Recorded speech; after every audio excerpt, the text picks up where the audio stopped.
nothing. And you will be happy. It's a lie. You are not going to have personal property. That is the plan. They want you to live in pods and rent and not be able to buy, own anything. I laugh.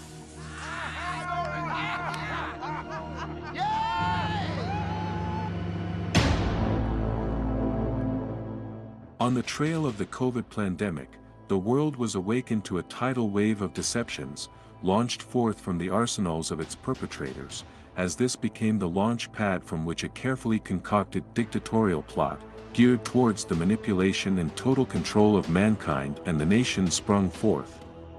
The Great Reset.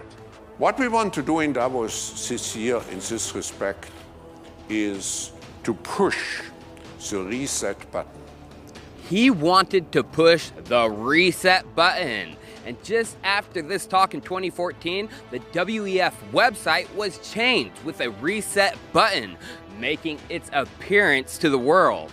2 years after that conference, the World Economic Forum released a promotional video in November 2016 titled, 8 Predictions for the World in 2030. Number 1 on that list of 8 things is captured in this statement. You will own nothing and you will be happy.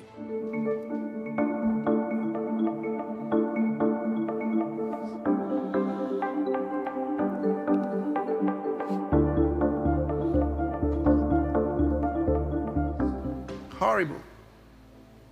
You own nothing and you'll be happy. Like God doesn't know that? And God chose to give people private property. And he said to Abraham, I'm going to make you rich. Right? God didn't know you would be happier with nothing? Have they forgotten the definition of poverty?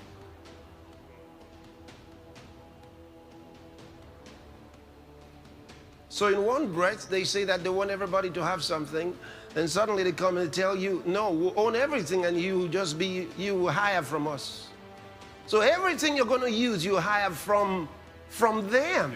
This Great Reset is as serious and as dangerous a threat to our prosperity, to your prosperity and your freedom, as we have faced in decades. With these powerful bodies, including the World Economic Forum, the United Nations, the International Monetary Fund, and even Prince Charles boasting that within a few short years, yes, their words, you will own nothing and you will be happy.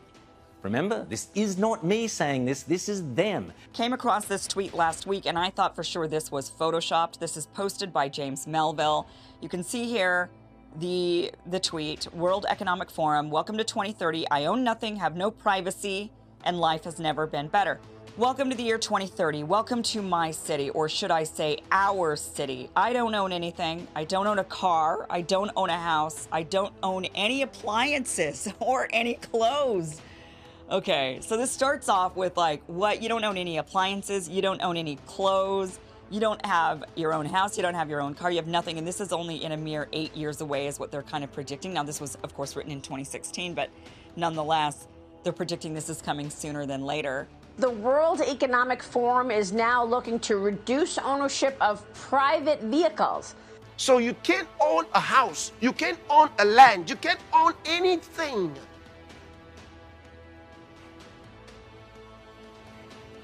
You say, that's weird. Well, it's weird because those who are behind this whole thing are psychopaths. They're weird. The little phrase, and it sounds so innocent, is you will own nothing and you will be happy. Now, if you go back just several hundred years, the founding father and first president of the United States, which was essentially a project founded on the idea of human liberty and freedom, pretty much for the first time in modern history. George Washington said, there is no such thing as personal human rights without property ownership. And he said that for several very interesting and important reasons. But the principle is sound. If you are dependent on a greater power for everything, then you are not free. When we talk about collective ownership, we are often told that the great thing about it is that everybody will own. The reality of the thing is that nobody but those in power own. And that impulse to take away private property ownership and to concentrate it into the hands of a representative government is purely Marxist. I mean, it is the heart and soul of the Marxist idea, which stripped down to its basics is nobody owns property, it is collectively owned. And as I say, of course, the fallacy there is that it is not actually collectively owned, it is owned by those in power. A trip through history's lane reveals how old the attempt to abolish ownership of private property really is. In the 1800s, the German philosopher and father of communism, Karl Marx, is quoted to have said, "The theory of communism may be summed up in one sentence: abolish all private property." Almost 100 years later, this philosophy would lay the foundation for the Chinese communist regime of Chairman Mao Zedong, who implemented the collectivization policy at the expense of millions of lives. These things are not new. These things that I told you sometime back, what Chairman Mao Zedong of China, what he did when he came up with this policy of the Great Leap Forward.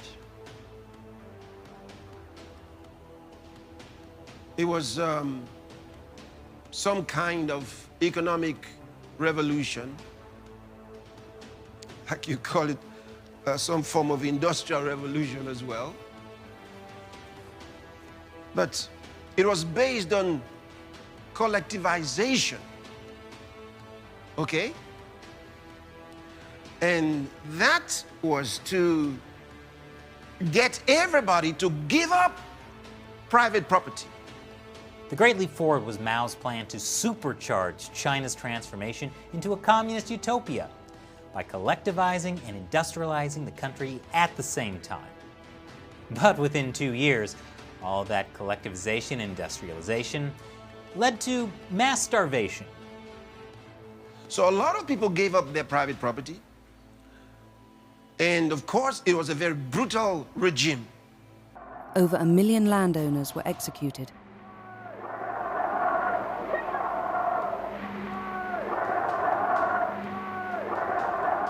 But from 1953, these land redistributions made Mao fear the reappearance of a class of small landowners.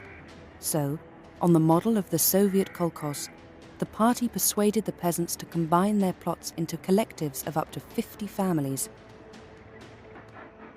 But the crazy dream became a nightmare and dragged 650 million Chinese people into hell. The country sank into economic chaos, which caused an unprecedented famine. The terrible death toll was around 45 million. That many people have been gruesomely murdered, killed in China. Nobody's talking about it. It happened in this world. You know, we talk about the terrible things that Hitler did, but Hitler, he didn't kill as many people as Mao Zedong. But nobody's talking about Mao Zedong's brutal, murderous government. I'm saying this for a reason.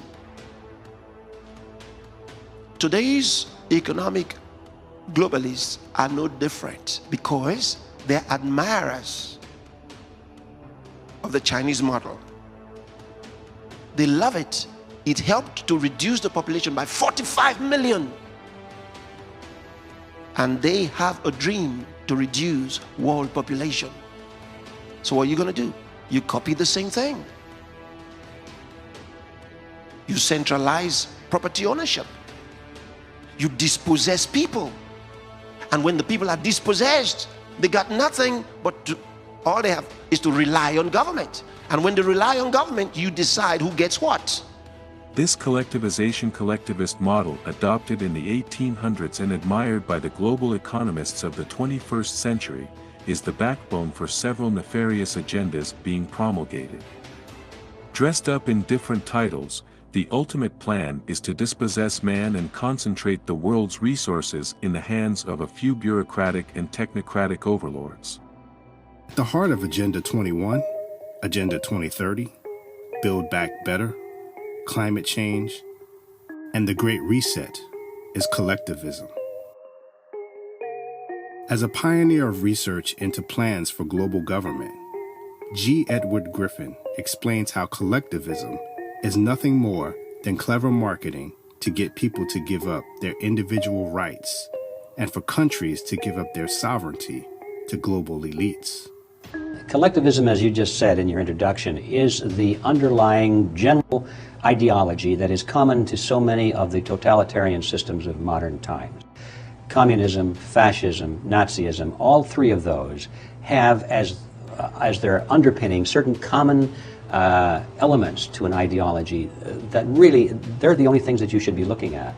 The names communism, fascism, Nazism, so forth, are just labels, but they don't describe anything.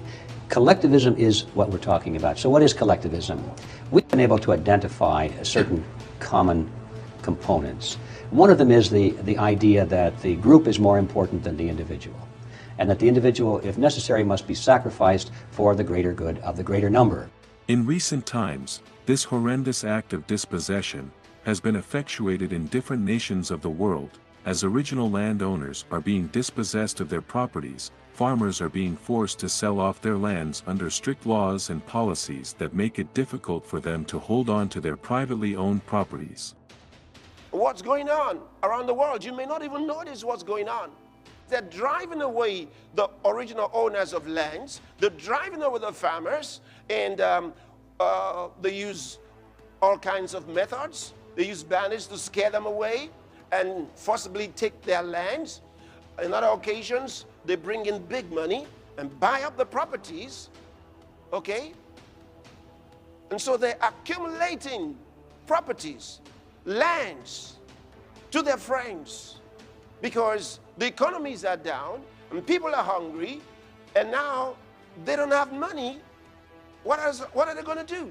Sell off their lands. We are concerned about large amounts of land being amassed by wealthy white men. People on the bottom are giving up land to the people on the top. They also said that they are raising, I think it's $3 trillion privately and with the help of governments to buy farmland, to buy up 30% of the land, eventually 50% on the entire planet.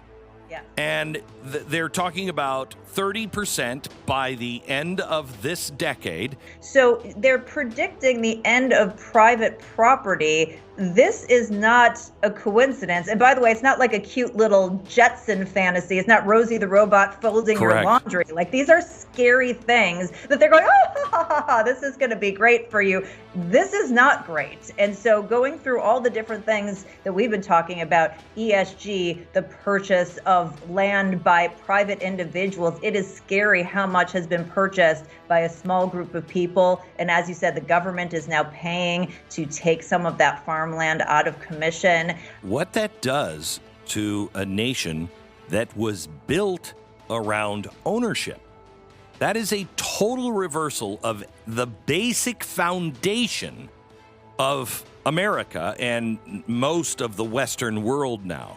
Another measure by which this deception is perpetuated is through the outrageous spike in the cost of procurement of homes and landed properties in nations around the world to discourage individuals from owning private properties. This further engenders the evil ploy of accumulation and concentration of large swaths of landed properties in the hands of a few individuals.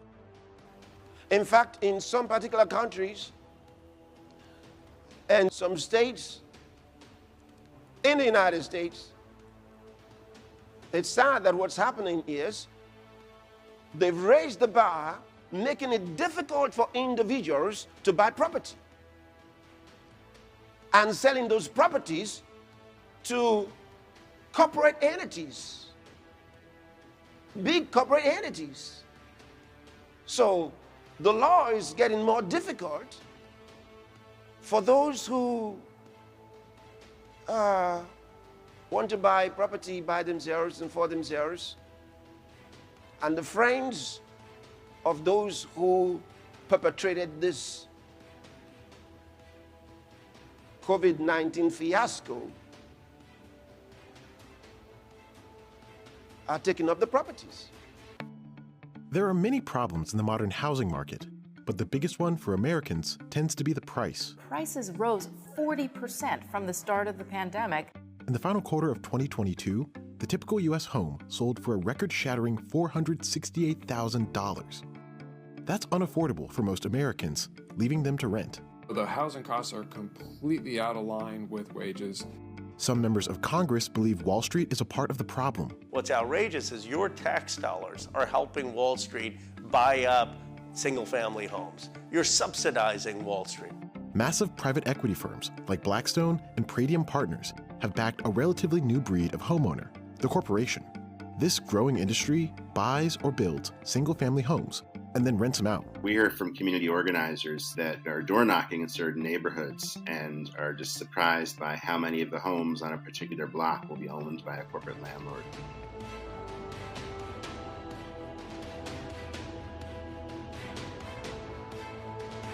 Look, God is not just doing things on earth without aims and objectives. He's shown us his plan from the scriptures. So it's not supposed to happen now if we pray. And that's why we must pray. And we are praying. And because we are praying, all those things that should not happen now that they're trying to enforce will be delayed. They'll be delayed until their timing. Now, let me explain to you the issue of personal property. For you to know that God is not in support of the dispossession of personal property. He's not for it. Why? Very simple. He lays claims to Jerusalem because he gave it to Abraham and his seed and commissioned it to Israel, to Jacob, to Israel. He commissioned it to him.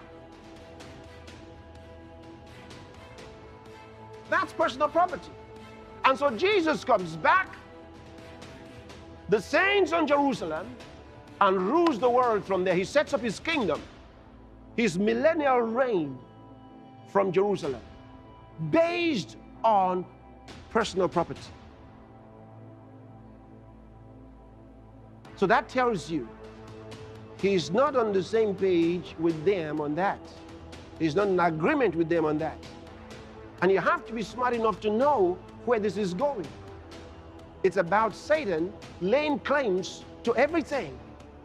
Where he sets his eyes, always look at the end point.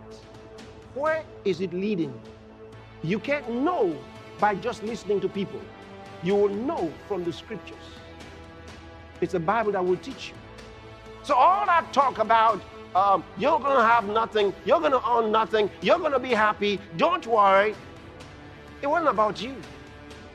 Satan had a plan. It was all about Jerusalem. Now, why is Jerusalem so important? Because he's trying to stop Jesus from coming back. But he's making a mistake. He can't stop the Son of God. Fear them not, for I have delivered them into thine hand. There shall not a man of them stand before thee.